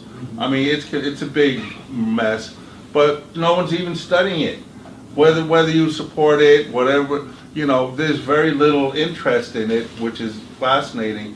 And another aspect that I also found concurrent with the chauvinism is that the Chinese Revolution was very female-centric, in the sense that I mentioned C.K. Yang and the oppression of women. Well, Pearl Buck wrote, she wrote The Good Earth, right? Now, Pearl Buck spoke Chinese, she lived there and everything. Everything that C.K. Yang wrote is confirmed in Pearl Buck's book, The Good Earth, and people read the Pearl Buck's book and Good Earth and think it's about peasants bettering themselves through hard work and everything. That's really the subplot. The real plot of the book is the oppression of women, and that never comes out in any real discussion of it. And I think so there's not only the Eurocentric chauvinism against anything that doesn't come out of Lenin or Trotsky. And I love Lenin and Trotsky, and I love, I'm not putting them down. Marx was not a Eurocentric chauvinist, neither was Lenin. But a lot of their followers and a lot of the things that came afterwards were. Yeah, and that was Paul. Paul was really well read, and he was really dedicated, and he would come to every rally. He ran for office as the Green Party candidate for city council a number of times. He was just kind of a fixture of radical circles. And I'll tell you another Paul story that comes to mind, because Paul told me this many times. He told me this story. And I guess I'm going to tell this story not because the story itself is necessarily so important, but because of how important it was to Paul. I think Paul told me this story at least 7 or 8 times. Almost every time I saw Paul, he would tell me about this. And I guess Paul had a son. I never met his son, but he said he had a son who was disabled, had, special needs. And I guess he would always tell this to me, but the political group I was in for years was the Workers' World Party. And he told me that one time at the Workers' World Party office, they had a movie showing, and he brought his son, who was special needs, to the movie showing. And his son started making a scene and acting up. And Paul was really, really embarrassed about that. And the people in the Workers' World Party were really, really nice to Paul about it. They didn't, they weren't mean. They weren't annoyed. And Paul was just so moved by how kind they had been to him when his son, who had come to the movie showing, had been so disruptive and so, had made such a scene and been so rude. And he said he had gone and apologized to the party leaders, and they said, don't worry about it. It's fine. He said, I won't bring him back to another event. And they said, no, you can bring him back. If you can judge, you're his father. You'll know if it's right or not. And Paul told me that story 7 or 8 times because it was really, really important to him, because I think he was really embarrassed about his son who had special needs and how his son had acted. And the fact that the political group I was in didn't give him trouble about it, and even told him that he was welcome to bring his son back. When he was apologizing for his son disrupting the movie scene, they said, and that always came up because I was with I knew Paul when I was with the political group I was with, and I knew him afterwards. And anytime I mentioned the Workers' World Party, Paul would just tell me that story. Well, one time I brought my son to the event and he made a scene, and I was so embarrassed and I apologized. And they even told me that I could bring him back. And it was so kind. That was what Paul remembered about the political group I was with, was that incident. And it shows how important kindness is to people, that a little bit of kindness can go a long way. If you said Workers' World Party to Paul, what immediately came to Paul's mind was, this is the group of people that were so nice to me after my son made a scene at the event, and that's something that I think a lot of people really forget, right? Is that an act of kindness like that, can really mean something. And that, and I don't know where Paul's son is. I don't know who the mother of Paul's son is. I don't know anything about that. But I do know that Paul, Paul had been in prison. Paul had become a communist in prison. Paul had gotten out of prison, and that Paul was just a well-known activist figure in New York City, Green Party candidate for office, and that Paul struggled. There were times when Paul was homeless. He was not usually homeless. He usually had a place to live. But there were times where, Paul was struggling to find housing. Because, he was a convicted felon. And, having a drug dealing conviction on your record, it makes it hard to find a job. And there were times I would just run into Paul on the streets of New York sometimes. I would see him in coffee shops. I would see him near Union Square. And he knew me. And also, when the cancel culture got going against me, a lot of the people that I worked with in communist groups, they would see me and they would look the other way. I'd see them on the street and they would look the other way, like they didn't know me. Not Paul. And Paul would always greet me. And Paul would always say, oh, I don't care for that. Everyone's always fighting on the internet. That was Paul's attitude. And he thought I was a fun guy to talk to because I was interested in history the same way he was interested in history. I was clearly a dedicated activist, as was he. He watched RT. And that was one thing I thought was neat about Paul, is because he had an anti-imperialist orientation, he watched RT. And when I started working for RT full time, I remember I ran into Paul one time and he had this big grin. He's like, I see you on RT all the time, Caleb. Whoa, you're on there like every night, man. That's awesome. Like, he watched RT because he had been an anti-war activist, because he was, against the government and wanted to legalize marijuana. He watched RT. And so when I started being the RT reporter, he got really excited about it, and I want to tell you the stories about guys like Paul, right? And Noah said, I mean, what did Noah say earlier? He said, I've never heard of Paul. Well, no, you wouldn't have heard of Paul. Paul is one of the unsung heroes, right? Never heard of Paul Gilman. What you're describing sounds like a lot of new communist movement activists. That's very true. But people like Paul are heroes, right? And that's what I want to do stories like this about people like Paul, right? I want to talk about people like Marty Goodman, right? I want to talk about them because, you know, when I was in Russia for the planning meeting of the World Youth Festival, they talked about how one thing that the Russian government right now is really promoting and encouraging people to believe and to understand is that anyone can be a hero.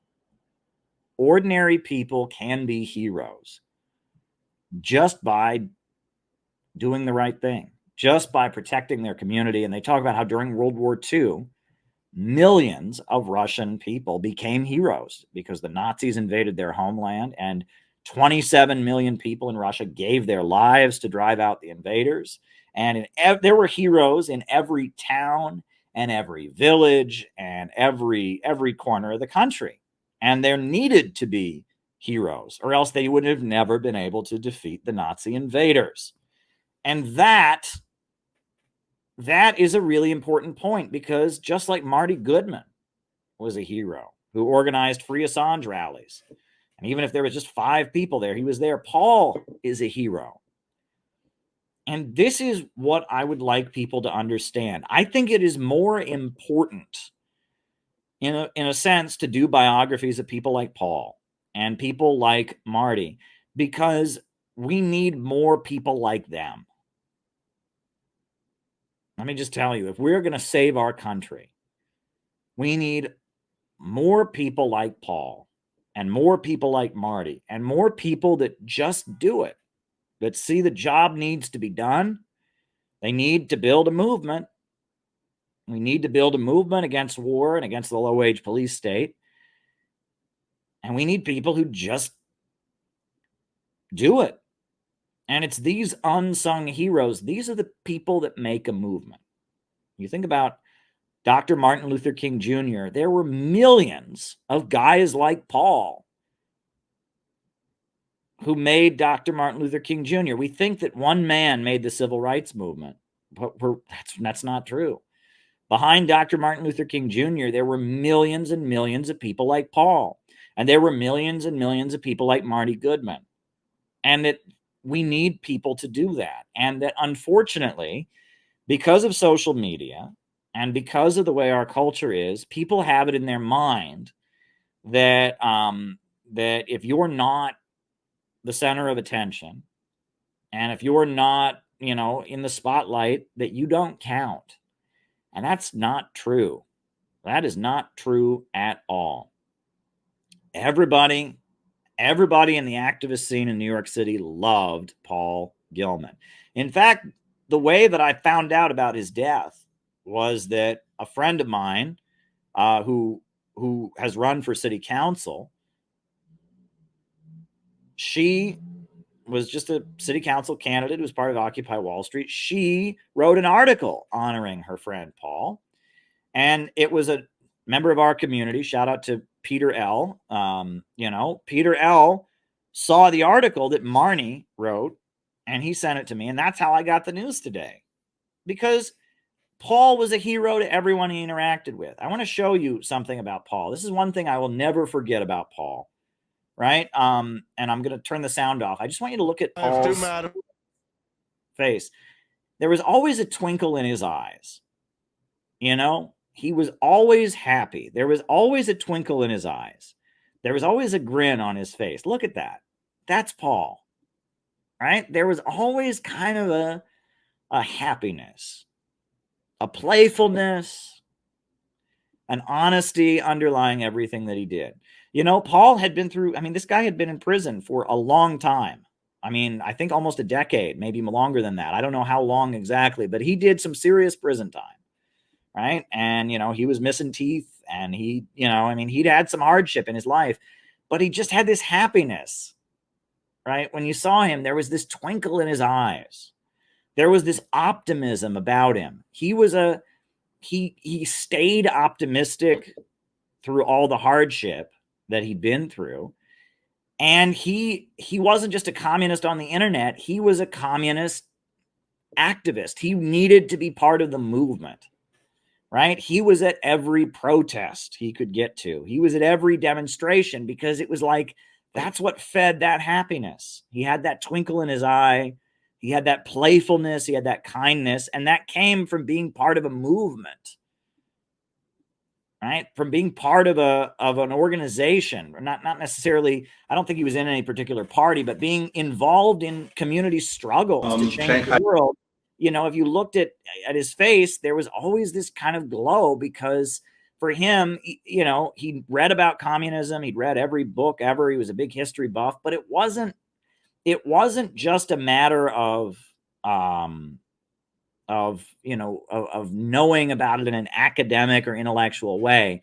For him, it was a practice. It was a movement that he was part of. And he saw that I was doing this class, and he totally surprised me back in 2019. I had no idea when Paul walked in with his girlfriend at the time, and he brought like a stack of like 4 books about Mao. And he was just so excited that anyone was doing a class on Chinese communism. He wasn't going to miss it. When he walked in, I mean, he was so excited and he had this happiness on his face. Like this, I'm telling you about, this is why I will never stop being a revolutionary activist. It's because of people like Paul, right? People like Paul. You meet people like Paul when you do revolutionary organizing, right? He was 64 when he died. He was 64 years old at the time of his death.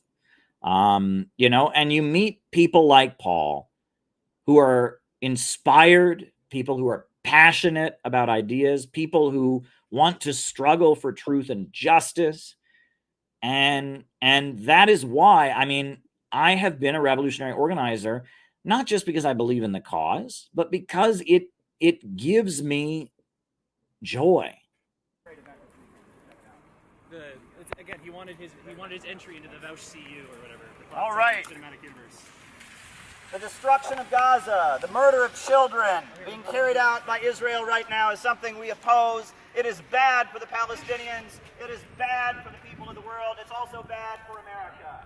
We envision a whole new society beyond the rule of corporations and banks.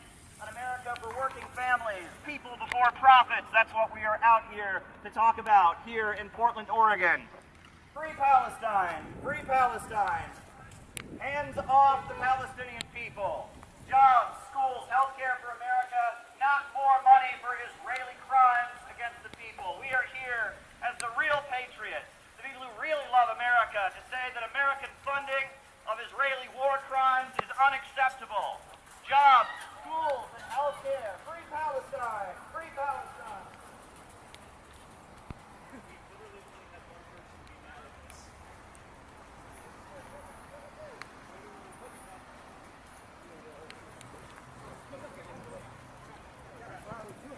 Palestine! Free Palestine! It's all one way. Free Palestine! I mean, how much support we're getting? you have tons of support. It's awesome. This is great. We are here to stand up for America. Jobs, schools, and health care for Americans, not bombs and weapons for Israel to kill Palestinians. We're the Center for Political Innovation. We have a message of true patriotism, true love for the American people, opposing war and destruction, and believing in humanity, love for our brothers and sisters, against the hateful ideology of Zionism, for brotherhood and solidarity of all people.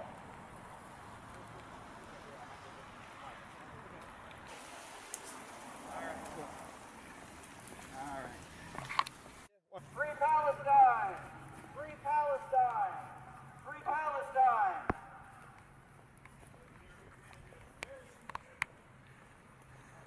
Get your Palestine right here. Free Palestine.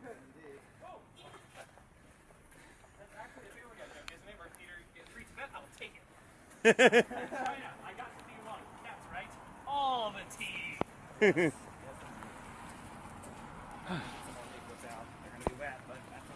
I mean,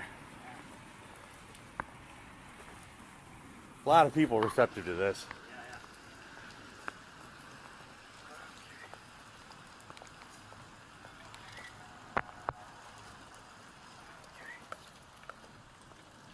down, guys. Slow down. Free Palestine! Money for jobs and schools in America, not Israeli crimes against the Palestinian people. We are out here with a message of hope, optimism, and true patriotism against the crimes of the Zionist occupiers. Actually, this is one of the better places of doing this because literally it's the left coast. Yeah. No, as it turns out, people don't hate us here. That's pretty much the opposite of what I expected based on our track record. Well, you know, it's important to remember that the people in Portland are your team.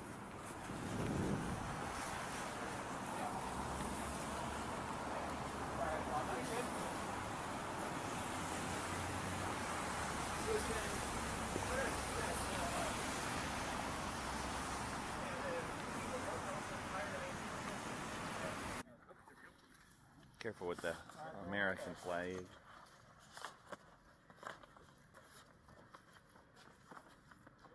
That's a little faster. Yeah, absolutely. I remember I'm small.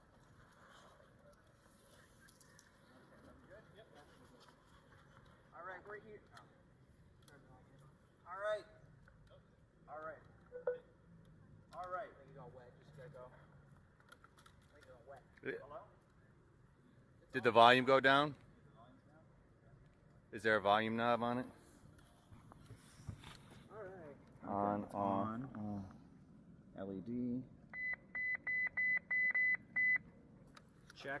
Check. No, Check. that doesn't sound good. All right, I'll just. Yeah. Yeah. Can you do one hand or? Yeah, I got it. I'll put it on my. All right, we're having an event this weekend. Money for jobs and schools for America, not weapons for Israel. We're the Center for Political Innovation. We think the USA could be reborn with a new society where people come first, not the profits of a wealthy few. Check out the Center for Political Innovation. It's going to be a great conference happening this weekend in Oregon City. It's going to be awesome. We're putting up flyers everywhere. We are for jobs and schools and healthcare for Americans, not money for Israel, not weapons. We want to end the wars and rebuild America. That's what we're talking about. So the Center for Political Innovation, we're here. Join us this weekend. We got a conference coming up. It's going to be great. So we just want to let people know about it. It's going to be good.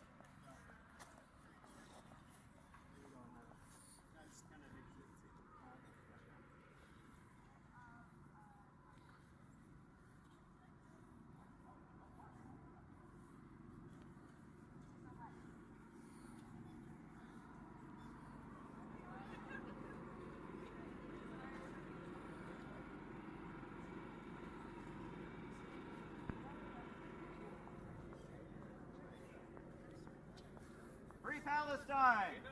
Free Palestine! Free Palestine! Yes! Free Palestine. It's going to be good. Conference happening this weekend. Oregon City. Free Palestine! Free Palestine! Absolutely. Free Palestine. Join us at our conference this weekend. It's going to be awesome. Free Palestine! Free Palestine! Come to our conference. It's going to be great. Come to our conference. It's going to be awesome. Free Palestine. All right. Good times. Good times.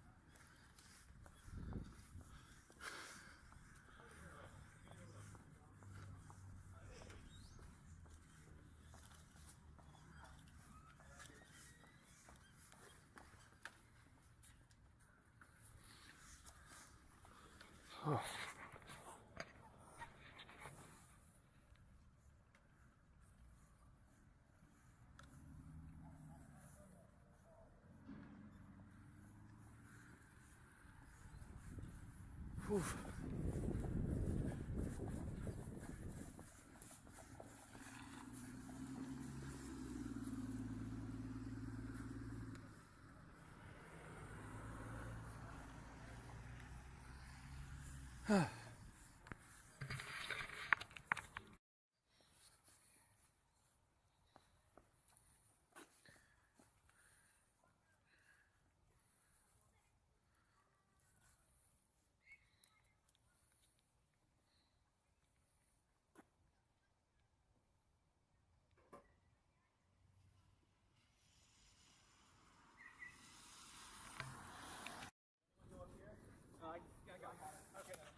Cold air is good for the lungs.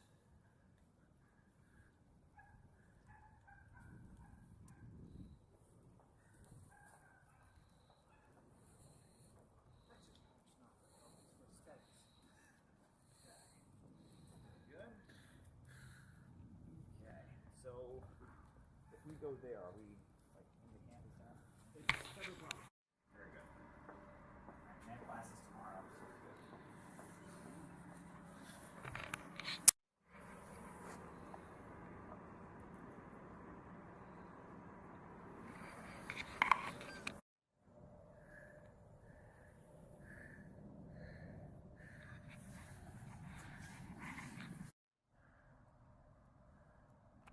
Bit of wisdom that was passed down to me. You know, we can be critical of different figures, but Sam Marcy, an important leader of communism in the post-war years, he would often talk about how at the anti-war protests that happened during the 1960s, where you'd have hundreds of thousands of people marching against the Vietnam War, there'd be these beautiful puppets that they would build. They'd have puppets of, you know, Richard Nixon with his money or whatever. They'd have puppets of the heroic Vietnamese people fighting for their liberation. These beautiful puppets. That there were whole communities of people, and they weren't members of any communist group, but they were against the Vietnam War and had a general leftist, anti-imperialist view. And they made it their mission that when there was a big anti-war rally, they would come together and they would make these beautiful works of art as their contribution to opposing the war in Vietnam. And there were whole communities that built these puppets. It was their project, their way of being creative, of building community and coming together. And there were couples who met each other through the process of making those puppets. And a couple of years later, they were there making the puppets with their little kids that they had just had. And there were whole communities of people, and they made it their mission. This is something that we can do. Imperialism is the enemy of humanity. The Vietnam War is horrible. And this is something we can do. We have a 9-to-5 job, we have a regular life, but this is something that we can do. And we can do it together, and we can bond, and that's beautiful. And what Sam Marcy would tell his followers is that that community that built those puppets, that's 1,000 times more valuable than some kid who thinks he's Lenin.